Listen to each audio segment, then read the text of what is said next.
Robinson Crusoe. Chapitre 8. Vendredi de l'homme. Environ 2 ans plus tard, j'ai observé 5 bateaux qui naviguaient vers la plage. Il y avait une trentaine d'hommes et ils avaient 2 prisonniers. Évidemment, ils les tuaient et les mangeaient sur la plage. Ils en ont tué un premier et ont commencé à faire cuire la chair sur un feu. Soudain, l'autre prisonnier a couru très vite vers moi. À ma surprise, seuls 3 hommes ont couru après lui. Le prisonnier a couru jusqu'à une rivière et s'y est jeté.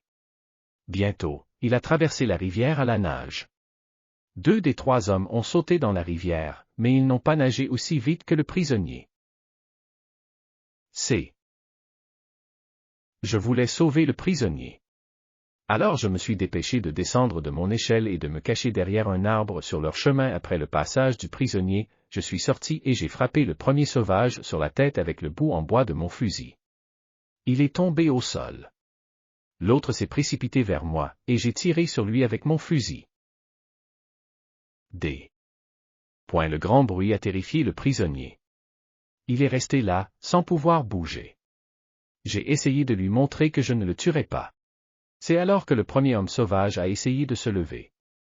Le prisonnier a pointé mon épée et m'a parlé. J'ai tout de suite compris ce qu'il voulait dire et je lui ai donné l'épée. Il a levé son épée et a tué l'homme sauvage rapidement. Nous avons caché les corps sous des feuilles et sommes partis en vitesse. Je l'ai emmené dans une grotte et lui ai donné quelque chose à manger. Il avait aussi un peu d'eau. Dans ses yeux, je pouvais voir qu'il était très reconnaissant et très obéissant envers moi. Il a ensuite dormi. Dès qu'il s'est levé, il a couru vers moi et s'est mis à genoux. Il a embrassé mes pieds pour exprimer sa reconnaissance et son obéissance. J'ai touché sa tête doucement pour lui montrer que j'étais amical envers lui.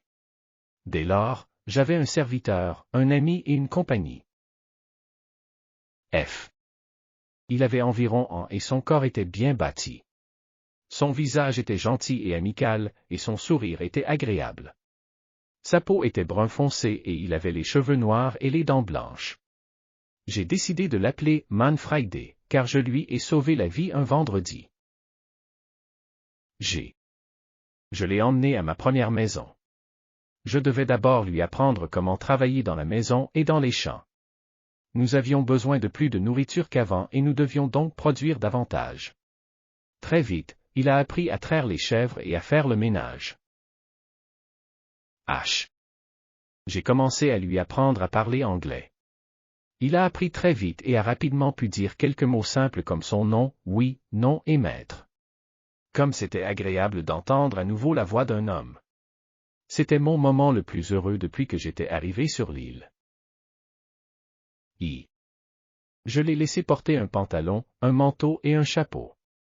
Il semblait beaucoup aimer ses nouveaux vêtements.